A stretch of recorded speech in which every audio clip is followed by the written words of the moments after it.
Morning. Good morning. How are you? Good. You may proceed. May it please the court, Damian McKinney on behalf of the husband, Glenn Mercer. If I could reserve 5 minutes for rebuttal, please. Okay. I would like to start with the second argument in my brief, that we argued that the court erred when declining to grant the parties a dissolution of marriage. This case was set for a final hearing. The only outstanding issue that was left, because the court declined jurisdiction on the personal jurisdiction issues, was whether to divorce the parties or not. The court declined to divorce the parties and stated that the case law does not favor bifurcation. At this point, is already a New York proceeding for dissolution? Correct. There was a pending New York proceeding, yes, which was filed after this proceeding. Okay. Correct.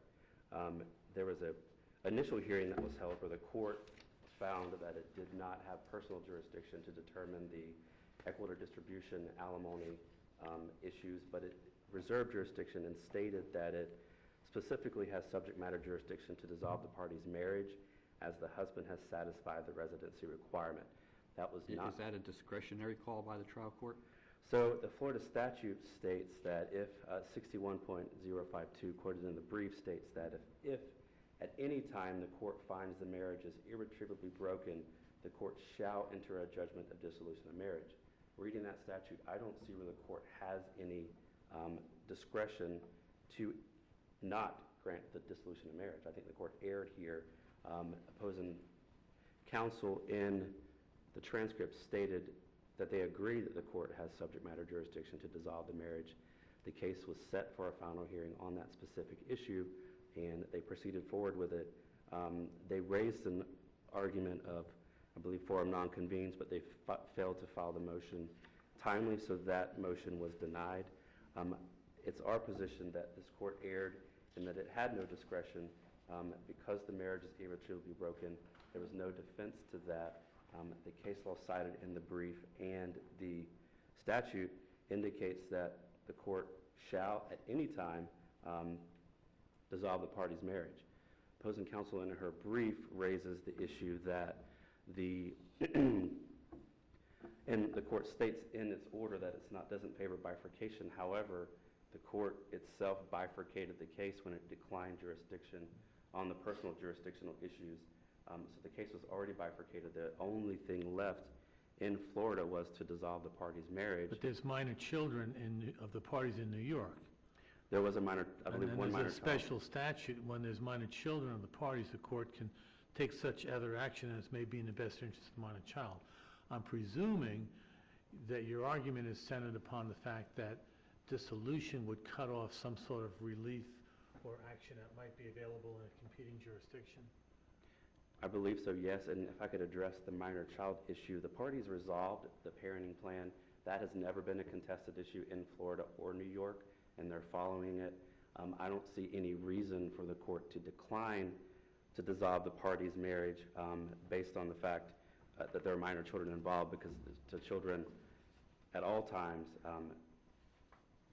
the issue had been settled and the parenting plan had been followed. So it does say that the court can do what's in the best interest of the children. I don't believe the court made any statement regarding that in its order, and I don't believe that issue was ever raised at the trial level by counsel. I think the only issue that they raised at the hearing was the forum non-convenes, and that was denied. And they stated flat out that the court does have subject matter jurisdiction to enter the dissolution of marriage. I don't see where the court has any discretion whatsoever, and it already bifurcated the case. Does 61.052 apply only if there's no minor children involved? So 61, it has different sections. 2A. Right. And part of the section deals with if there are minor children, there's certain things that they can do. Okay. I believe they can order counseling. They can continue the proceedings for a reasonable length of time, or I think the third one, take any other actions as may be in the best interest of the minor children. But it doesn't say that they cannot grant the dissolution of marriage. I think it says that they shall do that. The wife argues she'd be prejudiced if the court granted a dissolution of marriage. I mean, let's just take a hypothetical. They own property together as tenants by the entirety, wouldn't a dissolution automatically convert that tenancy to a tenants in common? And wouldn't that possibly prevent the court from finding an equitable interest in the property of one spouse versus the other if the judge has already, by operation of law, terminated the marriage? I don't think so, because the proceeding in New York was pending regarding the equitable distribution of assets and liabilities. The bifurcation is allowed, and the case law does allow for it in certain circumstances, and I don't think I've ever read a case law. I mean, on the Florida law, it's the exception, not the rule, to bifurcate. Correct. And But- you're saying, in this case, it's the rule, not the exception, and I'm trying to figure out where discretion factors into all this. I'm not saying that. I'm saying that the court already bifurcated the case when it declined personal jurisdiction. It already did it. Now, the only thing left... But that's typical, that's what you would normally do, decide the jurisdictional issue before you get to the substance. Correct. And the court reserved jurisdiction and stated that it had jurisdiction for the sole purpose of granting the divorce. So, But if you're operating under 610522B, if there are minor children, doesn't it become discretionary as to whether the trial court can enter a judgment of dissolution? I don't think it's discretionary because the next paragraph states the court shall do it. B allows for 3 specific things. It doesn't state that it can never order a dissolution of marriage. It just allows for the 3 specific things that it can do. Take such other action as may be in the best interest of the parties in a minor child in a marriage. Correct. Let New York deal with it. It does say that, but it doesn't say that it can flat out deny the dissolution of marriage. The typical bifurcation case is where they bifurcate and all issues remain in our state. And I understand that part, where you want to do everything all at once, but the court did that. It did bifurcate and maintained this one issue where the statute states that it shall grant a dissolution of marriage. I don't see where it has any discretion there. Are you going to argue point 1 or point 2 is your main issue now? I'm going to argue part 1, yes. Yeah. So regarding point 2, we're requesting that the court reverse the trial court's ruling and dissolve the marriage. Regarding point 1 in the brief, we're arguing that the trial court erred when it found that it did not have personal jurisdiction. And it's worth noting that at this point, the wife has moved out of the state of New York. No parties live in New York at this time. When this hearing was held? No. So anything that happened after the hearing, are we really able to consider that? I mean, I think it's relevant. I mean, the fact that Outside the record in this appeal? it would not be on the record in this appeal, no. So honestly, that's not something you would normally argue. Okay. I would just say for the sake of judicial economy, no one's there in New York, so the case, I would argue, would be But here. we don't know where she is, right, based on our record? You don't know, correct. If she's not in New York, we don't know where she is. Correct. So we have to go on a record that suggests she's in New York. Right.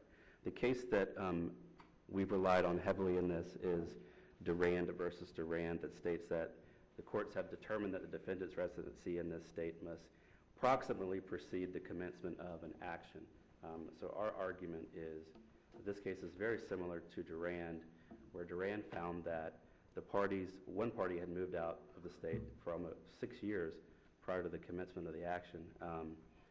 The Durand court found that there was a marital home in Florida, the breakup of the relationship occurred in Florida, and one spouse resided in Florida after the breakup of the marriage. We believe that this case is very similar to Durand in that the parties had previously cohabitated in Florida as a married couple 2 years prior to the commencement of action. And the crux of the testimony regarding this case is the wife maintained systematic contacts with the state of Florida and participated in substantial and not isolated activity in the state of Florida, such as filing tax returns, receiving government mail, regarding military service and certain benefits in Florida. She sought health care in Florida. There was testimony regarding a business that she had in Florida. And our argument is that, like in Durand, the wife has maintained sufficient contacts with the state of Florida where this court may have personal jurisdiction over her. And as I understand it, before the trial court, the wife provided an explanation to rebut each of the points you just made, correct? In the testimony, yes, she did provide some explanation, correct.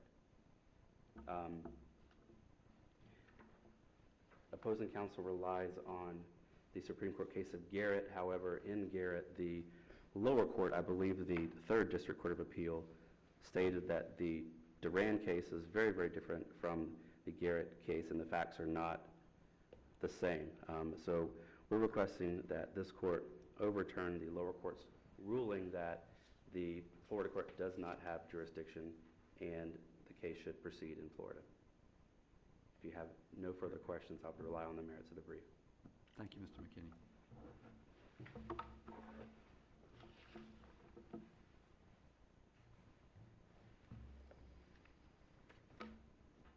Good morning. May it please the court. Kim Hamill of Older, Lundy, and Alvarez on behalf of the appellee, Tricia Mercer.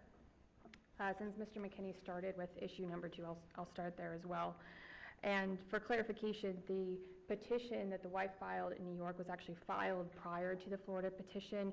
It was a service distinction where the Florida petition was served. So the New York petition was the first filed petition. Also, on the topic of whether the court has discretion under 61052, the court does have discretion. If the court didn't have discretion, we wouldn't have the body of case law related to bifurcation, because any party could show up at a case management conference or any hearing or set any hearing and say, I want to be divorced today. And that doesn't happen, and we have the body of case law that talks about that and that gives the court discretion. Did the court actually get to the point of finding the marriage irretrievably broken in this case? I was thinking about that as well when I was reviewing the testimony and the transcript. And other than the verified pleading that the husband filed, the wife didn't file an answer because she filed her motion to dismiss. The wife did not testify to it at the hearing. The husband's testimony was very brief and solely focused on the intent of whether they were intended to ultimately come back to Florida. So as far as those proceedings go, there was not the bifurcation hearing, there was no testimony, it was just argument. So if the court had actually found the marriage is irretrievably broken, would the court have no discretion but to grant the dissolution and let the New York proceeding on the merits proceed? The court does have the discretion. Regardless. Whether it found the marriage is irretrievably broken, so, oh, by the way, I'm going to grant this motion to dismiss. Correct. Okay. The court does have discretion. Under either scenario. I apologize, I'm not sure I understand Well, if the the marriage is irretrievably broken and the court so finds, does the court have discretion not to grant the dissolution? Correct, yes, it does, especially when there's minor children, which is the second part. Either way, it had discretion. If it, as I read this thing and looked at the totality, I thought the court never even got to the point of saying the marriage is irretrievably broken. It may not have been contested fact, but I don't think the court actually made that finding. I don't believe the court did either.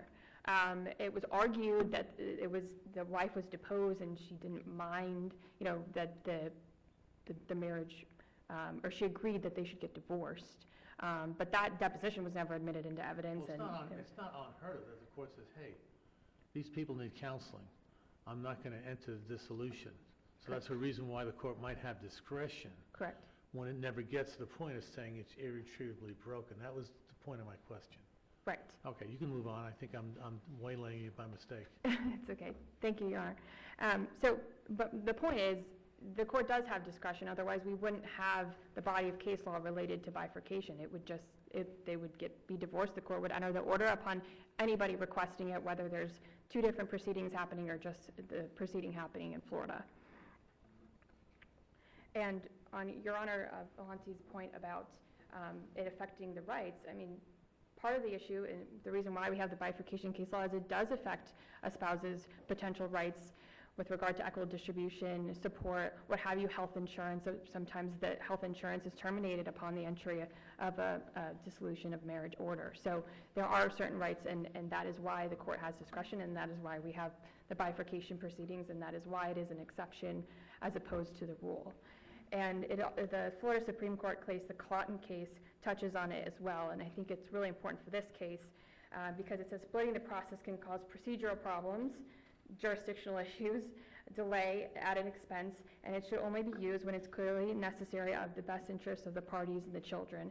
That again goes to subsection 2B, where we do have minor children involved in this case under UCCJEA that is addressed in New York.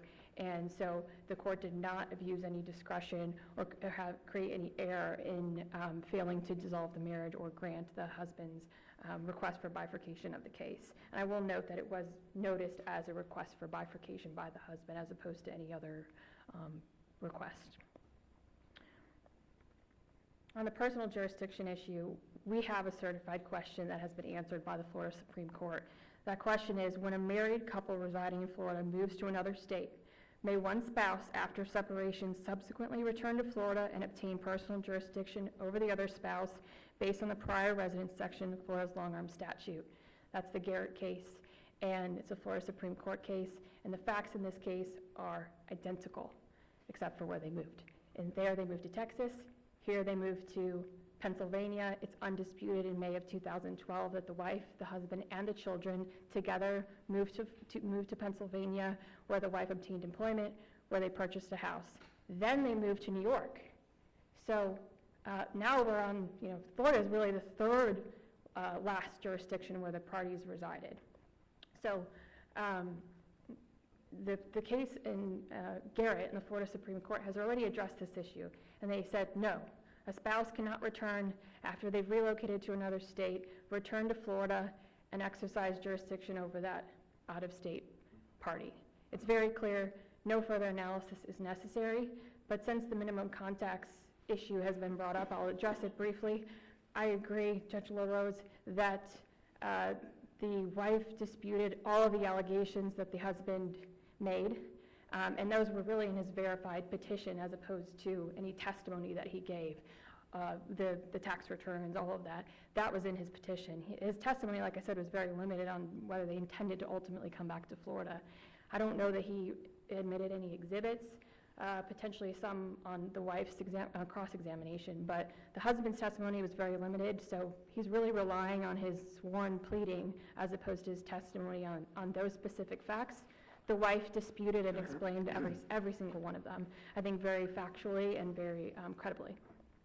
So, and then the minimum contacts issue, we're really not supposed to even get there because the Garrett case, which is, again, the Florida Supreme Court case, and then the Morris case, which is the first DCA case that followed Garrett, said we don't get to that constitutional analysis of minimum contacts if it can be addressed on statutory grounds, which is what we have in the long-arm statute.